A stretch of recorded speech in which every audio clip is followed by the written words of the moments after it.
So good morning to all of you students. Again, sources of business finance chapter हमें continue करना है. Theme हमने पढ़ ली कि मेन दो फंड्स होते हैं सर यहाँ पर. अगर बिजनेस करना है सर तो फाइनेंस की रिक्वायरमेंट होगी. विदाउट फाइनेंस हम बिजनेस नहीं कर पाएंगे लॉन्ग टर्म तक, बिकॉज हमें फंड्स की रिक्वायरमेंट होती है हर पॉइंट पर. राइट हाँ, अगर आप एक छोटे से बिजनेस की बात करें, सोल प्रोप्राइटर की, वहां हो सकता है बिजनेस फाइनेंस की कोई रिक्वायरमेंट ना हो. लेकिन जैसे जैसे अगर आप अपना बिजनेस और एक्सपांड करते हैं तो यू नीड फंड्स. राइट बच्चों? और फंड्स की कमी कहां से पूरी होगी सर? जब हम प्रॉपर फाइनेंस कर लेंगे, प्रॉपर फाइनेंस का अरेंजमेंट कर लेंगे. राइट बच्चों? ठीक है. कंसेप्ट हम पढ़ चुके हैं, नेचर पढ़ चुके हैं. नेचर में हमने ये 3 पॉइंट्स भी पढ़े थे स्टार्टिंग में कि क्या पर्पसेस हैं, जिसका मैंने शॉर्ट एक आपको डायग्रामेटिक प्रेजेंटेशन भी दिया था स्टार्टिंग के टाइम, एक्सपांशन के टाइम, और बीचों बीच आपको दिख रहा है वर्किंग कैपिटल अरेंज करने के लिए. ये 3 हमारे मेन पर्पस है सर कि हमें बिजनेस के अंदर फाइनेंस की रिक्वायरमेंट होती है. नंबर 1 स्टार्टिंग के समय, एंड थर्ड जो है एक्सपांशन के लिए, और बीच में वर्किंग कैपिटल के लिए. डेली रूटीन एक्सपेंसेस को मैनेज करने के लिए भी हमें फंड्स की रिक्वायरमेंट रहती है, फाइनेंस की रिक्वायरमेंट रहती है. Right students? फिर हमने एक और चीज अच्छी पढ़ी थी कि अगर एडुकेट फाइनेंस मिल जाता है तो उससे क्या बेनिफिट होता है? 7 पॉइंट्स. सर सारी टेंशन खत्म हो जाती है. ये 7 पॉइंट्स क्या कहना चाह रहे हैं sir? Tension over, finish. Finance मिल गया, बिजनेस के अंदर हमें कोई टेंशन नहीं है, हम बिजनेस को कंटिन्यू कर सकते हैं, कोई टेंशन नहीं है. आगे चलिए, हमने इसको 2 पार्ट्स में सेग्रीगेट किया, और वो 2 पार्ट्स क्या है sir? Honours fund, borrowed fund. Number 1 is honours fund, number 2 is borrowed fund. Right बच्चों? ऑनर्स फंड जो इनडायरेक्टली मालिक है, जो कंपनी के मालिक, आप सोचिए अगर मालिक कंपनी में पैसा लगा रहा है तो वो कंपनी से ये नहीं एक्सपेक्ट करेगा कि मुझे फिक्स रिटर्न्स चाहिए. वो क्या एक्सपेक्ट करेगा? मैं मालिक हूं, ठीक है जी, पैसा सही जगह लगे, कोई टेंशन नहीं है, हम तो मालिक है. लेकिन बोरोड फंड की बात करें बच्चों, अगर सेकंड बोरोड फंड की बात करें, व्हाट डज इट मीन? हमने कहीं से पैसा बोरो किया, और अगर बोरो किया ना तो इंटरेस्ट देना ही देना पड़ेगा, भले आपकी कंपनी प्रॉफिट में हो, भले आपकी कंपनी लॉस में हो, क्योंकि बोरोड फंड मतलब मालिक नहीं है, ऑनर्स फंड मतलब मालिक ही है. राइट? और इसमें हमने क्या क्या फीचर्स पढ़े थे सर? एक नंबर 1 पढ़ा था परमानेंट कैपिटल का सोर्स ऑफ परमानेंट कैपिटल. जरा देखिए, source of permanent capital. Sir permanent capital की बात करें ना, हमें अगर फिक्स एसेट खरीदनी हो और हमें पैसे की रिक्वायरमेंट है सर, सबसे अच्छी चीज है क्या करें? शेयर इशू कर दो. क्या इशू कर दो? Equity share. वापस देने का लफड़ा ही नहीं. आप सोचिए, एयरटेल, एक्सिस बैंक और बहुत सारे organisation, Birla limited, Reliance, Tata sky limited, so many companies are there. इनके पास सबसे मेन पैसा कहां से आया? Permanent capital. मतलब परमानेंट पैसा आ गया, लोगों ने शेयर्स खरीद लिए. अब कंपनी शेयर का पैसा वापस देती ही नहीं, तो सर लोगों को फिर नुकसान हो जाएगा ना. कहीं पे भी लॉस नहीं होगा. अगर आपने किसी कंपनी के शेयर्स परचेज किए, आप उसे चाहे तो मार्केट में सेल आउट कर सकते हैं, स्टॉक मार्केट में. कंपनी वापस पैसा एक ही कंडीशन में देगी, जब कंपनी अपना बिजनेस वाइंड अप कर देगी.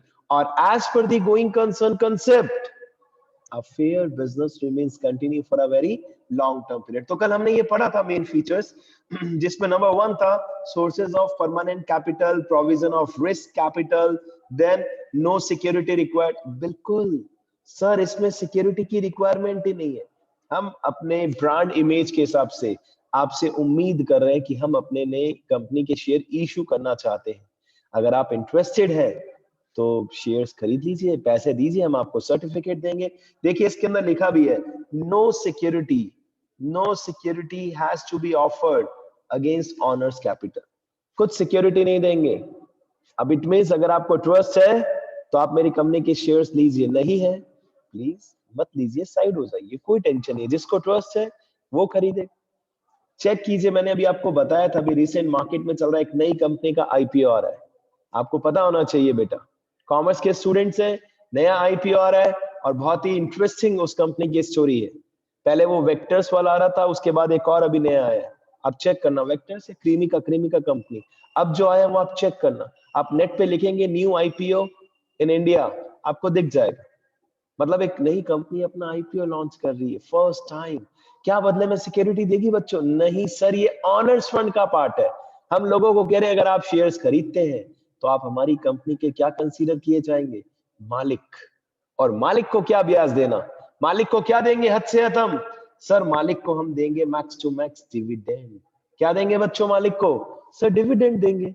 डिविडेंड को हिंदी में क्या बोलते हैं आप में से कोई बता सकता है? Anybody? What we used to say in Hindi, dividend को हिंदी में क्या कहते हैं? मैंने बताया वो आपको अकाउंट्स में भी। क्या बात है? ये सुशांत, ये सुशांत। सर लुभांश। लाभांश नहीं मेरे भाई, लाभांश। लाभांश, लाभों में अंश देंगे सर, लाभों में हिस्सा, प्रॉफिट्स में शेयरिंग देंगे सर। और वो किसको मिलती है शेयरिंग? सर मालिक को मिलती है, जस्ट लाइक अ पार्टनर। हाँ लेकिन कंपनी एग्जैक्टली सारी चीजें बताती नहीं है, सिंपल सी बात। जितना प्रॉफिट डिक्लेयर करेगी उसमें से भी कुछ हद तक आपको डिविडेंड देगी और बाकी अपने पास एक्यूमुलेट करके रख लेगी। देखिए पॉइंट नंबर 4 में भी आपको यही दिख रहा है, if you can check it out. Sources of owners fund, the honors fund comprises of share capital and retained earning। और retained earning कहां से बनता है? सर वो प्रॉफिट में से हम पैसा बचा बचा के कहां ट्रांसफर कर देते हैं? Retain earning. Very easy. तो ये 4 पॉइंट है ऑनर्स फंड के बेटा, 4 मेन फीचर्स है। Number 1 sources of permanent capital, number 2 provision of risk capital, number 3 no security required, number 4 sources of owners fund. ये आपको रीड आउट करना है और रजिस्टर में भी लिखना है 100%। जल्दी से नेक्स्ट पढ़ते हैं। जिस पॉइंट में आपको डाउट लगे ना बेटा, आफ्टर द क्लास आप उसका पॉइंट लिखकर या स्क्रीनशॉट लेके मुझे भेज देना। I will explain you again, not a issue, right. Next आ रहा है बोरोड फंड, मतलब हमने कहीं से पैसा बोरो किया, जो बचपन में आप या अभी भी कई बार पेन पेंसिल रजिस्टर बोरो करते हैं, ऐसे ही हमने पैसा बोरो किया। Borrowed fund refers to the borrowing of the firm. It includes all funds available by way of loans or credit. इसके क्या क्या फीचर हैं? अगर हमने कहीं से पैसा बोरो किया, इसके क्या क्या फीचर्स हैं बच्चों? सर नंबर 1 फिक्स टाइम रहता है। फिक्स, अगर कंपनी ने डिबेंचर लिया या डिबेंचर इशू की, बेटा शेयर और डिबेंचर में मेन डिफरेंस ही ये है, शेयर एज अ ऑनर की तरह ट्रीट किए जाते हैं शेयर होल्डर्स, और डिबेंचर होल्डर दोनों सर्टिफिकेट है, दोनों सर्टिफिकेट है। ठीक है, दोनों में डिफरेंस क्या है? अब बहुत से लोग इंटरेस्टेड होते हैं कि चलो हम शेयर्स खरीदना चाहते हैं, और बहुत से लोग इंटरेस्टेड होते हैं कि चलो शेयर्स तो अब नहीं मिलते या मार्केट में कंपनी ने सारे इशू कर दिए, हम एक काम करते हैं डिबेंचर खरीद लेते हैं, क्योंकि डिबेंचर एक 100% लोन की तरह कंसीडर किया जाता है। कंपनी आपको बदले में सर्टिफिकेट ही देगी, नंबर 1। नंबर 2 फिक्स रेट से इंटरेस्ट देगी, भले कंपनी प्रॉफिट में हो, भले कंपनी लॉस में हो। ठीक है, तो शेयर होल्डर्स या डिबेंचर, पब्लिक है, कुछ पब्लिक क्या एक्सपेक्ट करती है? हम तो मालिक बनना चाहते हैं कंपनी के, शेयर होल्डर्स की तरह ट्रीट करना चाहते हैं अपने आप को, तो शेयर्स खरीद लीजिए। अच्छा ये अच्छा नहीं लगा ऑप्शन, तो डिबेंचर खरीद लीजिए। दोनों में मेन डिफरेंस क्या है? सर शेयर होल्डर्स को डिविडेंड मिलता है, वो भी कब? लास्ट में, अगर प्रॉफिट होगा तो मिलेगा, नहीं तो नहीं मिलेगा। वेराज डिबेंचर होल्डर के साथ क्या है बच्चों? सर इंटरेस्ट देगी कंपनी, वो भी फिक्स रेट से देगी। अगर 10% डिबेंचर है, देखिए डिबेंचर के आगे हमेशा एक प्रीफिक्स होता है। अगर मैं जो वर्ड बोल रहा हूं बच्चों, इसको ध्यान से सुनना। डिबेंचर, जैसे इंसानों के आगे मिस्टर मिसेस मिस होता है ना बच्चों, वैसे डिबेंचर के आगे एक परसेंटेज का सिंबल होता है। ये कभी 8% भी हो सकता है, ये 10% भी हो सकता है, 12% भी हो सकता है, वटेवर। और ये शो कर रहा है कि कंपनी इंटरेस्ट कितना देगी? फिक्स 8%। अगर 10% डिबेंचर है तो फिक्स 10%। हो सकता है ईयर में 1 टाइम, हो सकता है ईयर में 2 टाइम, भले कंपनी प्रॉफिट में, भले कंपनी लॉस में। अच्छा एक बात बताइए, अगर कंपनी लॉस में है तो डिविडेंड देगी कंपनी या नहीं देगी? क्या लगता है बच्चों? If the company is in loss, क्या कंपनी डिविडेंड देगी? सर नहीं देगी, नहीं देगी सर। और डिबेंचर होल्डर को इंटरेस्ट 100% देना पड़ेगा, because it is a type of loan, right. तो नंबर 1 पॉइंट क्या लिखा है फीचर्स में? आइए कंटिन्यू करते हैं जल्दी से। सर नंबर 1 पॉइंट लिखा है फिक्स टाइम। फिक्स टाइम होता है बच्चों, 5 साल, 6 साल, 7 साल कंपनी पहले आपको डिक्लेयर कर देगी। क्या कर देगी कंपनी? पहले से आपको डिक्लेयर कर देगी। Is it okay? Fixed time. The borrowed fund is raised by business firms for specified periods These funds may be raised for short term, medium term और long term purposes. डिपेंड करता है बेटा company कितने time के लिए loan लेना चाह रही है, ये पहले स्पेसिफाई करेगी ताकि जो पब्लिक है अपने इंटरेस्ट के अनुसार कंपनी में पैसा इन्वेस्ट करे, राइट। सिक्योरिटी, जरा ध्यान से देखिए, सिक्योरिटी क्या लिखा है, generally firms can get borrowed funds against the securities of assets, banks and financial institutions, banks and financial institutions offer loans or different terms against the security of asset. देखिए एक बात बताइए, अगर आपको बैंक से लोन चाहिए बच्चों, अगर आपको बैंक से क्या चाहिए, लोन चाहिए, तो बैंक इजीली कंपनीज को दे देता है, लेकिन ऐसे नहीं देता। बदले में क्या लेता है बैंक से, सिक्योरिटी। बैंक को क्या कहता है भाई, बैंक कंपनीज को क्या कहती है, सिक्योरिटी दे दो, अपने बिल्डिंग के पेपर्स रख दो। सर इसमें दो नाम लिखे हैं सर, इसमें बैंक्स भी लिखा है और फाइनेंशियल इंस्टीट्यूशंस भी लिखा, और हम कई बार अब इस क्लास में डिस्कस कर चुके हैं। फाइनेंशियल इंस्टीट्यूशंस जो बैंक्स नहीं है लेकिन लोन प्रोवाइड करते हैं, जैसे कि Bajaj finance, Muthoot finance, Cholamandalam, AU small finance bank. आप सोचिए इतने सारे फाइनेंशियल इंस्टीट्यूशंस हैं, ये कंपनीज को लोन दे तो देते हैं, लेकिन बदले में क्या कहते हैं, भैया सिक्योरिटी दो, अपनी बिल्डिंग के पेपर रख दो, फैक्ट्री के पेपर रख दो, फर्नीचर्स, कुछ भी फिक्स असेट हमारे पास गिरवी रख दो, हम बदले में क्या दे देंगे आपको, लोन। कंपनीज कह रही है ठीक है आप सिक्योरिटी चाहते हो, हम सिक्योरिटी देने को तैयार है। क्या ऑनर्स फंड में ऐसा होता है, नहीं सर। नेक्स्ट देखिए, रेगुलर पेमेंट ऑफ इंटरेस्ट। अगर कंपनी की बात करें, कंपनी को regular payment of interest, fix interest देना ही देना पड़ेगा। इज इट ओके बच्चों, इंटरेस्ट देना ही देना पड़ेगा, भले कंपनी प्रॉफिट में है, भले कंपनी लॉस में है। Is it okay? It is a legal compulsion on business firms to pay a regular amount of interest on borrowed fund. The principal amount also has to be paid within a fixed time period. The payment of interest as well as principal amount is a legal liability of a company irrespective of its earnings. बताओ किसी को tension है तो company के हिसाब से सोच के देखोगे ना, आप कहेंगे सर पॉइंट में दम है सर, बोरोड फंड के फीचर सब इजी हैं। नंबर वन, एक फिक्स टाइम के लिए ये लोन दिया जाता है। शेयर होल्डर्स तो बेटा जिंदगी भर के लिए, एक बार शेयर खरीद लिए अब आपको कंपनी पैसा वापस नहीं देगी। Whereas if we talk about borrowed fund, हमने कहीं से पैसा बोरो किया, टाइम फिक्स रहेगा, सिक्योरिटी रहती है जनरली बैंक्स को। अगर आपको बैंक से लोन चाहिए या फाइनेंशियल इंस्टीट्यूशन से लोन चाहिए, सिक्योरिटी के रूप में पेपर्स रखने पड़ेंगे, right. Number third, regular payment of interest, interest भी देना पड़ेगा। कंट्रोल, देखिए खास बात क्या है, the borrowed fund security holders do not get the right to control and manage the activities of the business firm. They have the right to sue the firm in case there is default in payment of interest or repayment of loan amount. क्या आप में से कोई बच्चा समझाना चाहता है control means what? Anybody? क्या आप में से कोई बच्चा कंट्रोल एक्सप्लेन करना चाहेगा? Anybody? The borrowed fund security holders do not get the right to control and manage the activities of the business firm. They have the right to sue the firm in case if there is default in payment of interest or repayment of loan amount. Yes, anybody? क्या मतलब है control का? कोई explain करना चाहेगा? Anybody from your side? कोई नहीं? सोचो सोचो सोचो, एक एग्जांपल ले बेटा, एक एग्जांपल ले। आइए एक एग्जांपल लेते हैं। ये फाइल मैं वापस आपको भेज नहीं पाऊंगा, तो काइंडली मैनेज फॉर दैट। आइए ये देखिए, अपने पास फैसिलिटी है, अपन यहाँ पर प्रेजेंटेशन दे सकते हैं। ये मेरी, अरे ये क्या हुआ, वो क्यों नहीं कर रहा, इस पे कर गया वो, ठीक है बेटा। ये मेरी कंपनी है, आप सब सुनना ध्यान से, रेज हैंड करना जहां पे भी डाउट है। ये मेरी कंपनी है, ठीक है। मैंने काफी सारे शेयर्स भी इशू किए, एज वेल एज बैंक से लोन भी लिया। सिंपल सी कहानी। नंबर वन क्वेश्चन, इसमें से कौन सा ऑनर फंड में आएगा और कौन सा बोरोड फंड में आएगा? यस बच्चों, रेज योर हैंड। कौन सा बोरोड फंड में और कौन सा ऑनर्स फंड में? Yes yes yes yes yes, जल्दी जल्दी जल्दी। यस सुशांत, सर शेयर्स तो ओनर्स फंड में है और बैंक लोन उसमें हो जाएगा borrowed borrowed fund, fund. Right.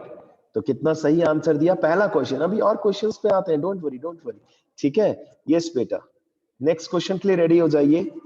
Honours fund, borrowed fund, ये मेरे हिसाब से क्लियर है। नंबर 1, ठीक है। किस में सिक्योरिटी की रिक्वायरमेंट रहेगी, ऑनर्स फंड में या बोरोड फंड में? सिक्योरिटी की requirement, if I talk about security, किस में रिक्वायरमेंट रहेगी? ऑनर्स फंड में रहेगी या बोरोड फंड में रहेगी? सोचिए, जरा सोचिए। Anybody else? Anybody else? Security यानी कि अपने बिल्डिंग के papers and all, you know, कहां देना होगा? जल्दी से सोचिए। Yes yes yes yes yes, borrowed fund बोलो में। भाई, किस में? बोरोड फंड में। बोरोड फंड में यस, ऑनर्स फंड में नो। देखिए 2 पॉइंट्स क्लियर हुए, very good very good. Next पे आते हैं, नेक्स्ट में आते हैं, नेक्स्ट में आते हैं। इंटरेस्ट किसको देना पड़ेगा, डिविडेंड किसको देना पड़ेगा? सोचिए सोचिए। Yes, any new student? Raise hand तो सभी कीजिए। इंटरेस्ट किसे देना पड़ेगा, डिविडेंड किसे देना पड़ेगा?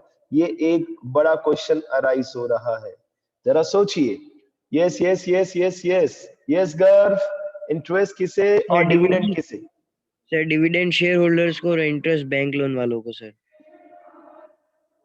बिल्कुल सही है बेटा, 100% करेक्ट है, ठीक है। इंटरेस्ट देना पड़ेगा बोरोड फंड वालों को, राइट, क्योंकि हमने पैसा बोरो किया, इंटरेस्ट देना पड़ेगा। डिविडेंड देना पड़ेगा ऑनर्स फंड को। नेक्स्ट नेक्स्ट नेक्स्ट क्वेश्चन आ रहा है, दोनों में से out of interest and dividend which is a obligation for the company? अब आप इसको जरा ध्यान से सुनो। obligation for the company means which has to be paid compulsory, which has to be paid in any condition. इसमें से कौन सी चीज ऐसी है जो देनी ही देनी पड़ेगी, whether the company is in profit or loss? yes बच्चों, बताइए। Any new student? Any new student? Interest या डिविडेंड में से क्या चीज कंपल्शन है जो देना ही देना पड़ेगा, irrespective of profits and losses? कन्याओं, गर्ल्स, क्या हम चुपचाप बैठे रहेंगे? यस विशाल, यस विशाल, यस विशाल, बोलो भाई। यस यस यस बच्चों, the answer will be sir interest. Interest interest compulsion है, 100%। Very good sir, the answer is interest. देना ही देना पड़ेगा, भले कंपनी प्रॉफिट में है भले लॉस में है, to be given 100%, right, to be given at any cost, whether the company is in profit and loss, profit or loss doesn't matter. next question, अरे भैया क्वेश्चन की बौछारें अपने पास आज। आओ नेक्स्ट क्वेश्चन मेरा, who has the power in managing and controlling the company, the activities of company? Option भी दे रहा हूं मैं आपको, ऑप्शन भी दे रहा हूं मैं आपको बच्चों, but I am expecting girls answer from girls. A B, share holders के पास ये पावर है या डिबेंचर होल्डर्स के पास ये पावर है? जरा सोचिए, जरा सोचिए स्टूडेंट्स, किसके पास पावर है, शेयर होल्डर्स या debenture holders? Girls, girls, yes बेटा। देखिए हम गर्ल्स से उम्मीद कर रहे हैं तो गर्ल्स को ही रेज हैंड करना चाहिए। यस बच्चों, क्या बोलते हो, किसके पास पावर है? Very good, you all are excellent, but try नहीं करते, हम डरते हैं। Yes Himakshi, what should be the answer? Share holder. 100% share holders के पास पावर, बिल्कुल करेक्ट, बिल्कुल करेक्ट। डिबेंचर होल्डर एक लोन की तरह है सर, सीधी बात, इनकी औकात नहीं है ज्यादा, सीधी बात है, पैसे दिए चुपचाप इंटरेस्ट ले लेना, that's it, finish, that's it. आप हमारे ऑनर नहीं हो, ऑनर शेयर होल्डर है जिन्होंने मेन पैसा लगाया।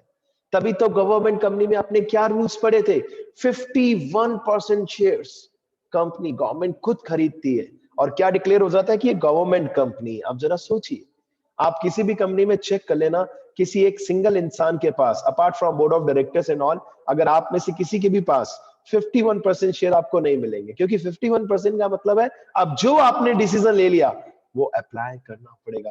तो आई थिंक ऑनर्स फंड और बोरोड फंड में बेसिक डिफरेंस हम काफी अच्छे से समझ चुके हैं अभी, राइट। आते हैं रिमेनिंग चीजों पर जल्दी से, बिकॉज टाइम की लिमिटेशन है, कोर्स भी कंप्लीट करना है। कंट्रोल वाला पॉइंट हम पढ़ रहे थे और बहुत इंटरेस्टिंग पॉइंट था कंट्रोल का। क्या था कंट्रोल का point? Sir control debenture holder के पास नहीं रहता, हाँ ये केस कर सकते हैं। अब आप इस पॉइंट को पढ़िए, the borrowed fund security holder do not get the right to control and manage the activities of the business firm। हाँ ये केस कर सकते हैं, अगर कहीं पे भी कुछ डिफॉल्ट होता है पेमेंट में, इंटरेस्ट में या प्रिंसिपल अमाउंट में, ये कंपनी के ऊपर केस जरूर कर सकते हैं, अदरवाइज और कोई पावर नहीं है इनके पास। और सबसे इंपॉर्टेंट पॉइंट आ रहा है, क्या क्या सोर्सेज है। सर कंपनी कहां कहां से पैसा ले सकती है ये भी क्लियर कर दो। बोरोड फंड के अंदर कौन कौन से सेगमेंट है? नंबर 1 डिबेंचर इशू कर दो।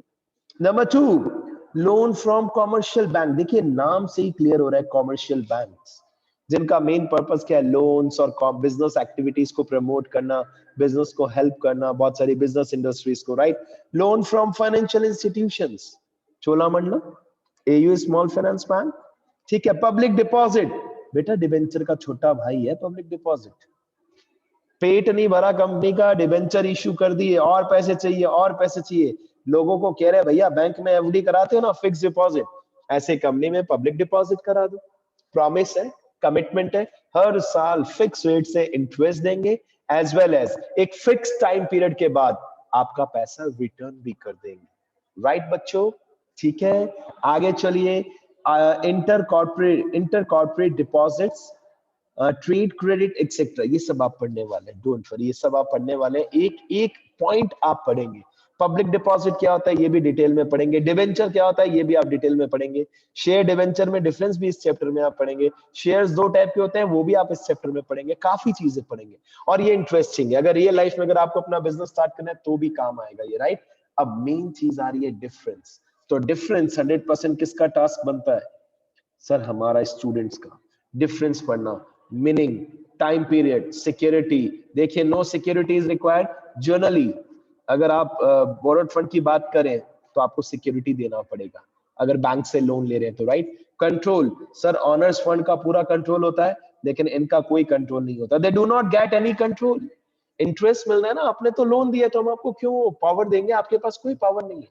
और एक खास बात, time period, honours fund permanent capital का एक सोर्स है, शेयर इशू कर दिए, परमानेंट पैसा आ गया। आप सोचिए रिलायंस कंपनी, बड़ी बड़ी कंपनी है, टाटा, विप्रो, अंबानी एंड ऑल, इन्होंने सबसे पहले शेयर इशू किया, परमानेंट पैसा आ गया।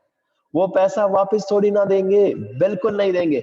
वेराज बोरोड फंड एक फिक्स टाइम पीरियड के लिए होता है, उसके बाद आपको वो उनका पैसा, जनता का पैसा रिटर्न करना पड़ता है, और वो भी with dash.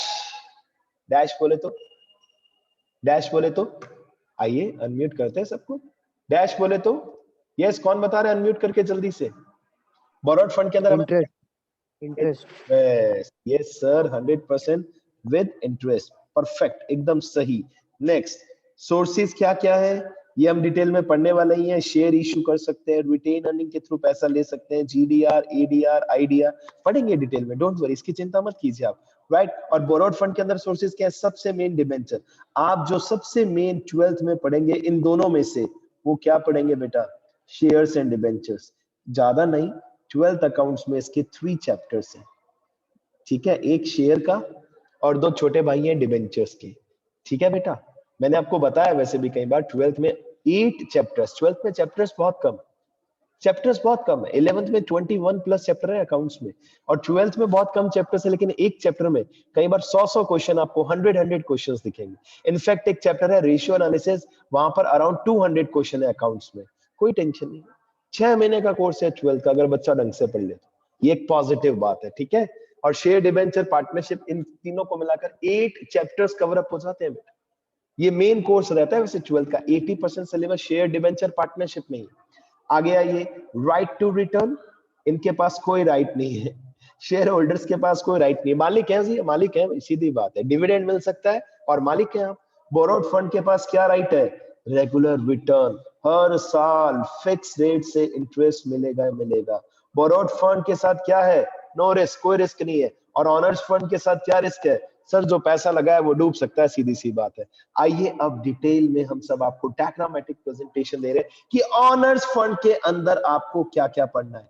Equity share issue कर सकती है कंपनी, प्रेफरेंस शेयर इशू कर सकती है, इसके थ्रू मतलब पैसा रेज कर सकती है, रिटेन अर्निंग के थ्रू पैसा रेज कर सकती है, देन ग्लोबल डिपॉजिटरी रिसिप्ट के थ्रू पैसा रेज कर सकती है, एडीआर के थ्रू और आईडीआर के थ्रू। ये सारे सेगमेंट है ऑनर्स फंड के। मालिक, यहां पर थीम एक ही आ रही है, दैट इज व्हाट? मालिक। सर अब मालिक है सर, ठीक है भाई, कोई दिक्कत नहीं है। और बोरोड फंड के अंदर नहीं सर, यहाँ मालिक नहीं है, यहाँ मालिक नहीं है। Is it okay students? ठीक है, यहाँ पर क्या क्या कहां से हम पैसा रेज कर सकते हैं? सर डिबेंचर इशू कर सकते हैं, फाइनेंशियल इंस्टीट्यूशन से पैसा ले सकते हैं सर, कॉमर्शियल बैंक से भी ले सकते हैं, पब्लिक डिपॉजिट के थ्रू भी ले सकते हैं, और बोलो सर और क्या चाहिए? ट्रेड क्रेडिट के थ्रू भी ले सकते हैं। और last one is inter corporate deposit ICD. तो अभी हमारा डेफिनेटली पहला सेगमेंट क्या होना चाहिए? सर ऑनर्स फंड, मालिक। ऐसे तरीके से पैसे लेना कि हम खुद मालिक हैं और लोगों को वापस रिटर्न्स की कोई टेंशन नहीं है, राइट? नंबर 1 सबसे मेन सोर्स क्या आ रहा है बच्चों इसमें? Issue of shares, issue of shares, right? जिसे हम ऑनर्स फंड का पार्ट कहते हैं, long term sources of finance. एक बार शेयर इशू कर दिया, अब लॉन्ग टर्म तक टेंशन फ्री। आप सोचिए, मैं अभी भी आपसे डिस्कस कर रहा था स्टार्टिंग में कि बेटा रिसर्च कीजिए एक नई कंपनी, मैं आपको नाम भी बताता हूँ, कुछ वेस्ट मटेरियल से रिलेटेड कंपनी है जो वेस्ट कलेक्ट करती है, आई थिंक उसकी एक कंपनी है, नया आईपीओ लॉन्च कर रही है। Yes Sushant, what is your doubt? ये Sushant sir Antony waste material है। ये देखिए, yes exactly, Antony waste material. अब आपको एक और रिसर्च करनी है आप सभी स्टूडेंट को कि ये अपना आईपीओ का क्या प्राइस बैंड रख रहे हैं। क्या वर्ड बोला बच्चों मैंने? Price band. सर अब ये क्या चीज है प्राइस बैंड? मतलब हम कंपनी आपको लमसम रेंज बता देती है कि मे बी 250 से 270, इसके बीच में रेट होगा। अभी डिक्लेयर नहीं कर रहे हम, इसके बीच में होगा। आप तो पैसे का एक चेक लगाइए और खरीद लीजिए, हमारे पास एप्लीकेशन भेज दीजिए, फिर डिपेंड करेगा हम आपको शेयर्स देंगे या नहीं देंगे, देंगे या नहीं देंगे।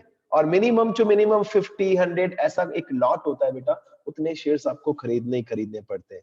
ऐसा नहीं कि आप बच्चा कोई कहे, मार्क्सी कहे सर मेरे पास 500 रुपए पड़े पॉकेट मनी के, मैं 2 शेयर खरीद लूं।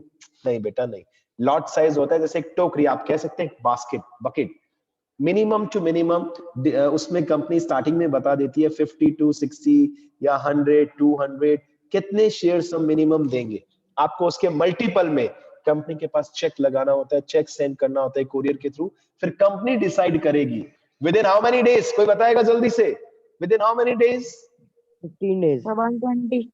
क्या अगर उल्टा आंसर दे रहे हैं? 120 days is the right answer. ये हमने स्टडी किया है बेटा, याद कीजिए बेटा, जॉइंट स्टॉक कंपनी में। और अगर 120 डेज में -% नहीं आए तो अगले 10 डेज में हमें पैसा रिफंड भी करना पड़ता है। मिनिमम टू मिनिमम कितना प्रतिशत?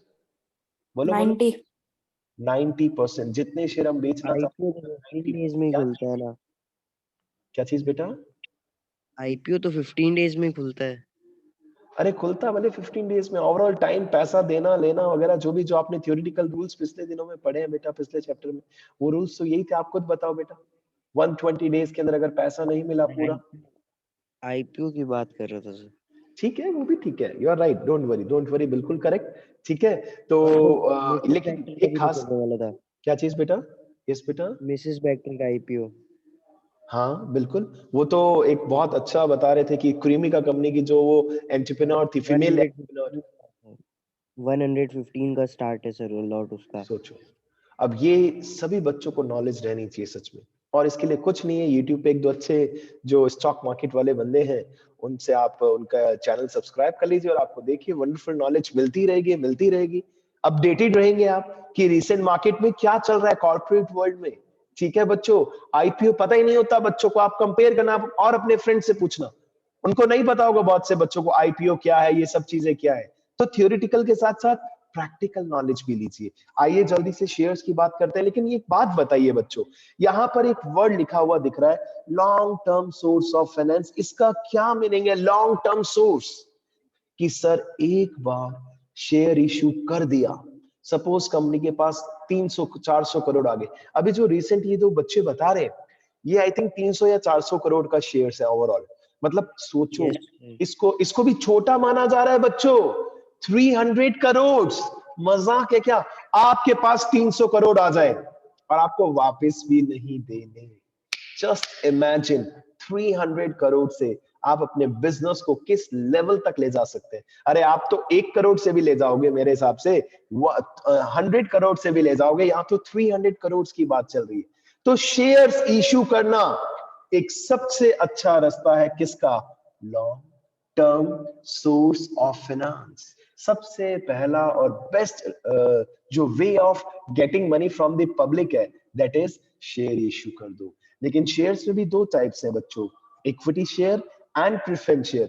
तो मेरा ये आपसे एक प्यार भरा निवेदन है, सजेशन है, एक्सपेक्टेशन है कि प्लीज आज आपका जो टास्क है, because time is about to over in 30 to 40 seconds, आप पहले स्पीडली इक्विटी शेयर्स के बेसिक्स रीड आउट कर लीजिए, ठीक है? फिर प्रेफरेंस शेयर्स को रीड आउट कर लीजिए, ठीक है? इनके भी फीचर्स रीड आउट कर सकते हैं, कोई बिग डील नहीं है, इजी है। मैं चाहता हूं कि कल मैं डायरेक्टली आपको इक्विटी शेयर और प्रेफरेंस शेयर के डिफरेंस से कंटिन्यू करूं, बट मैं बेसिक भी बताऊंगा। बट प्लीज एटलीस्ट शेयर्स की कहानी एक्सपेक्ट करता हूं जितना आप रीड आउट कर सकते हैं कर लीजिए, काफी इंटरेस्टिंग है। जो छोटे मोटे डाउट्स रहेंगे कल मैं स्पीडली करा पाऊंगा आपको, तो टाइम बचेगा, चैप्टर जल्दी हो पाएगा, बेनिफिट आपका होगा। Right students? So God bless you all, मिलते हैं जल्दी से। अकाउंट्स की बहुत अच्छी क्लास